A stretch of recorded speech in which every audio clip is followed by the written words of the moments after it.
In today's video, level Run for Your Life is back, and it is better than I've ever seen it. It's pretty much back to its OG status. Over the last few years, the different Backrooms wikis have had this weird trend of changing OG levels to be abandoned or empty or whatever. And sometimes it works, but in the case of level Run for Your Life, I don't think it did. The level has gone over so many changes through the years, and I'm finally glad to come here and tell you that it is back to its old self. And today, I'm going to be explaining all of it for you. If you are glad level Run, level exclamation, whatever you want to call it, is back to its classic design, leave a like on this video and let me know what other OG levels that I should cover if they've been updated. Without more yapping, I know your TikTok attention spans cannot handle it. Let's go ahead and get into the explanation of Backrooms level Run and see why it's back to its OG-ness.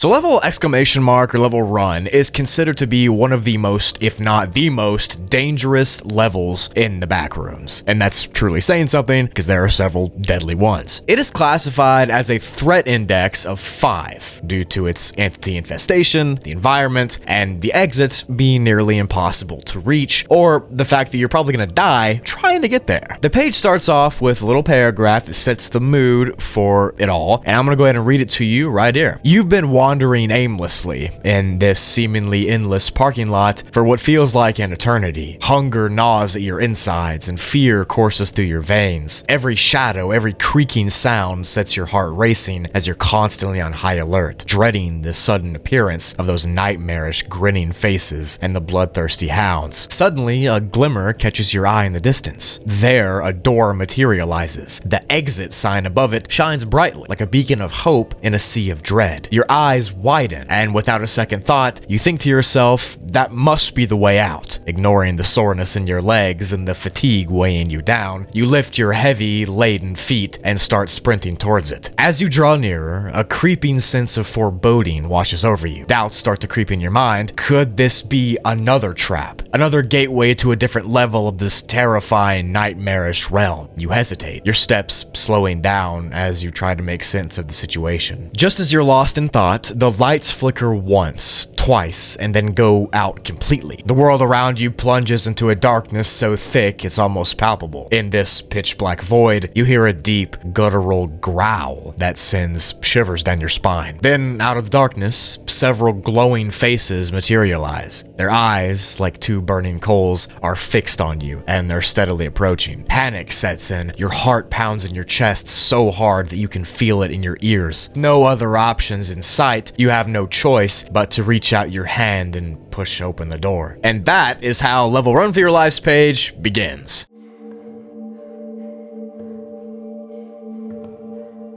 Entering level exclamation mark or level Run, as I'll be calling it this video because I'm too lazy to keep saying Run for Your Life, it is interesting to enter the level to say the least. Generally speaking, there are two main ways of doing it. The first one is to walk through an exit door on any Backrooms level that looks out of place. These doors are marked with exit signs and they usually kind of stick out like a sore thumb. Sometimes they have exclamation marks on them, sometimes they just are labeled exit. These doors appear randomly and they cannot be tracked, which kind of adds to the danger of the level. Because as you all know, once you enter that door, it will close itself immediately and there will be no way out. The second method of entry involves a series of things relating to exclamation marks. Like if you find an object or something in the Backrooms that has an exclamation mark on it, or if you just find one spray painted somewhere, you can no-clip through it and you might have a chance of getting sent here. There are also some lesser known ways of entry to level Run. For instance, you could have a certain thought, I don't know what that means, but that's what the page says, while inside of level 354,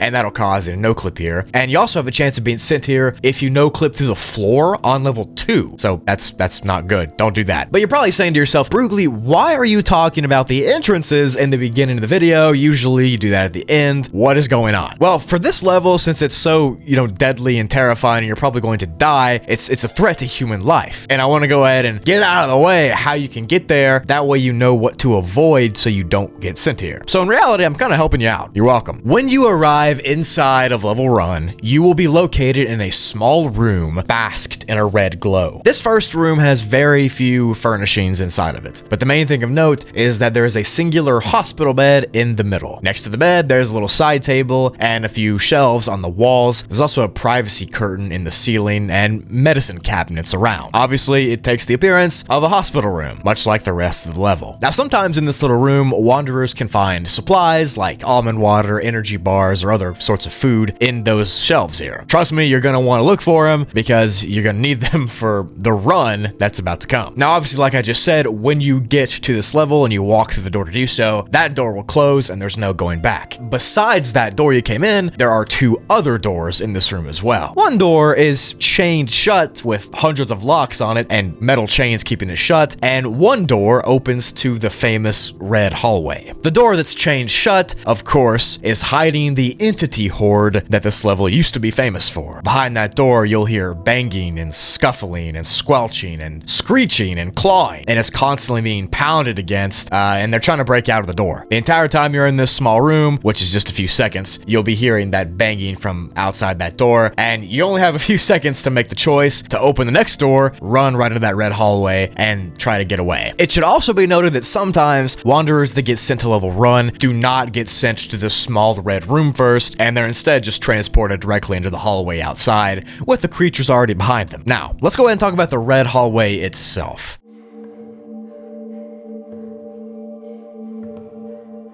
This area is a grueling 10-kilometer long hallway that resembles a hospital hallway basked in that famous red light. The only light here comes from the exit signs on each side of the hallways, and they're randomly placed. There are also randomly placed metal doors in the walls on each side of the hallway too, and these doors are impenetrable. You typically cannot open them, and you cannot break them open to hide. There is nowhere to go except to run down the hallway in front of you. The hallway itself has a nonsensical design, and sometimes it's straight, sometimes it curves, sometimes there's ups and downs, but it's typically Euclidean in geometry. You're not going to get thrown different places, but it is still pretty terrifying. The exit signs are also nonsensical in that they're placed in strange instances. Sometimes they leave entire areas just pitch black because there's no exit signs, and that's the only place the light comes from. Because of this, it is recommended to use a flashlight while running. The hallway also has obstacles inside of it that are a huge inconvenience and just very in the way. There are large things like beds and chairs and tables that can all block the hallway, causing you to have to run or jump or slide under them or over them in order to get past. There's other small things like boxes and toys that could be tripping hazards as well, and trust me, you do not want to trip. The second you enter the hall, a loud alarm will begin to ring from an unknown place. This is definitely loud, and it is so extremely overbearing that it instills every wanderer with a sense of dread and anxiety and panic. You couple that alarm sound ringing in your ears with the entities banging on the door behind you, breaking through it, and with the red lights on top of it all, and you've got a pretty crazy, irrational person on your hands. And it's a really tense situation. The thudding from behind the chain door will get louder. At this point, you've only been in the level for a few seconds when you realize that the thudding from behind you is getting extremely loud. And with every second that passes, each chain will begin to snap, until eventually that door will break open and reveal a disgusting horde of mangled creatures that come from the other side. Once these creatures break through the door, that is when the chase begins, and you will indeed need to run for your life if you want a chance at surviving at all, even though you're probably not going to. So let's backtrack a second and break down the timing of everything here. When you get sent to the level and you walk through the entrance door and you enter that small little red room, only a few seconds will pass, less than a minute total, where there's nothing that really happens. At this point, you'll be just walking around that little room, opening the door to the hallway, kind of examining where you're at. You'll be confused. You're wondering why that door behind you is thudding, but those few seconds will fly by because that door that's getting thudded on gets knocked off its hinges and creatures that want to eat you are coming out of it. So you have less than a minute to start running, and the only place you can run is through the hallway.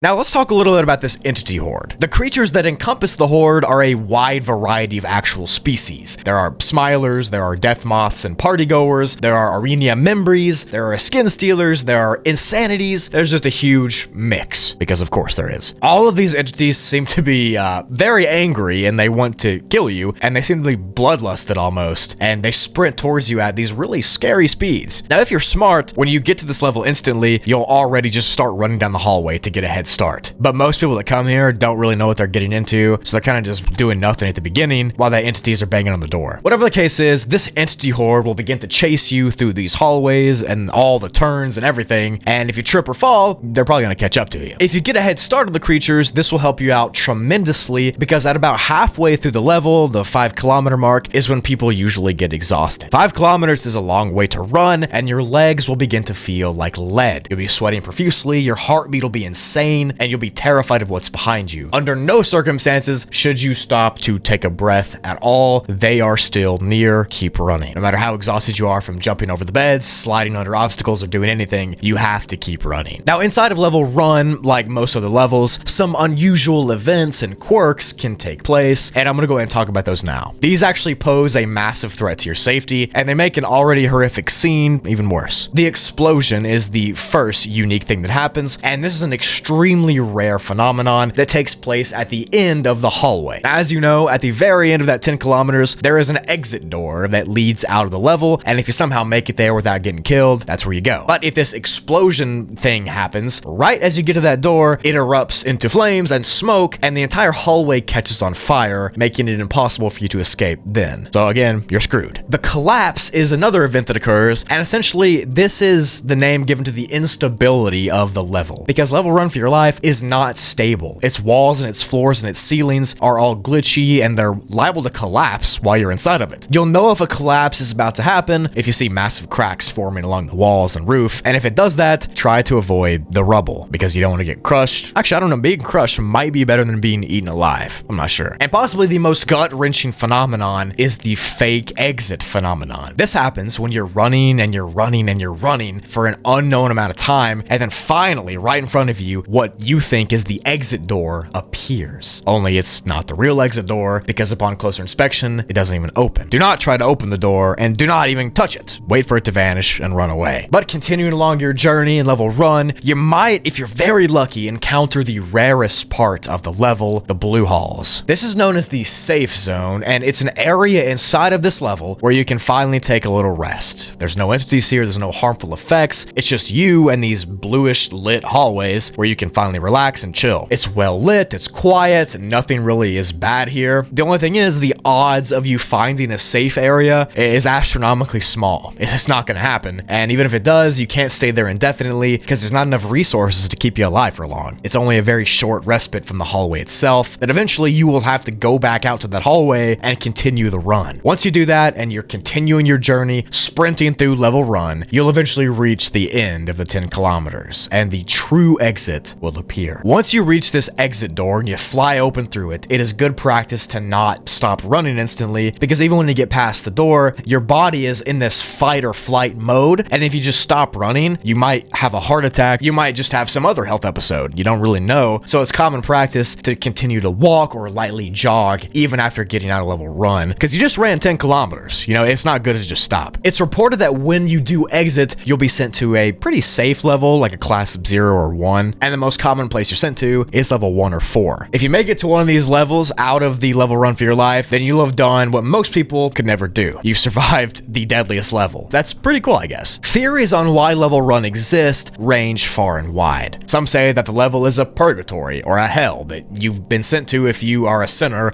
and you have to go here to atone for your sins, and only guilty people die. Some people believe that a powerful species or whatever else controls the Backrooms uses level run for your life as entertainment, and it just likes watching humans suffer. Finally, some people believe that this level is a devolved and glitchy sublayer of level 14, since it's all hospital themed, and that kind of matches the aesthetic of both levels. But whatever theory you believe in, one thing is true. No one wants to go to level run, and if you somehow survive it, you need to consider yourself extremely lucky, because most people die that get sent here. The level that I just described to you is the updated level run for your life page over on the fandom, and I can say with 100% certainty, as the Backrooms YouTuber guy, that this is the best rewrite of an OG level that I have ever had the pleasure of reading. Like I said at the beginning, for some reason, people these days like to take these strange levels that we used to have and all the whimsical levels that we used to have, and they like to rewrite them and take all of it out by making the levels abandoned or making them less on the nose. But in my opinion, some of that weird stuff is what makes the Backrooms unique. Like partygoers, for example, in level fun. That is a unique Backrooms thing. Yes, it's kind of strange and childish, but also like that's what makes it cool, right? Same with level run for your life. Having this horde of entities chasing you is what makes the Backrooms unique. I know there's supposed to be a balance of emptiness and liminal spaces and creatures and yada yada yada. I'm not arguing about that. What I am saying is that levels like this, level run for your life, deserve to be on that Mount Rushmore of Backrooms levels. They're crazy popular. They've always been popular, and I'm so glad the author, Everybox is their name, brought this page back to life and to its former glory, and in my opinion, made it even better. I think this is the best iteration of level run that we've ever had, and I'm super glad to see it back. Hopefully you all are too. That's it for the video. Thank you so much for watching to the end. I know this is a little bit of a longer one, but I do appreciate this level being brought back, and I hope to see more OG levels being reconstructed in this way. If you enjoyed it, leave a like, leave a comment down below, tell me what other stuff I should cover. Check out my description for Broogly, Toogly, Spoogly links to my other channels, my Instagram, my Twitter, all that stuff. Thank you for everything that you do. I love and appreciate each and every person watching this. Seriously, y'all, thank you so much. I will see you in the next video on any of my channels, and until then, bye.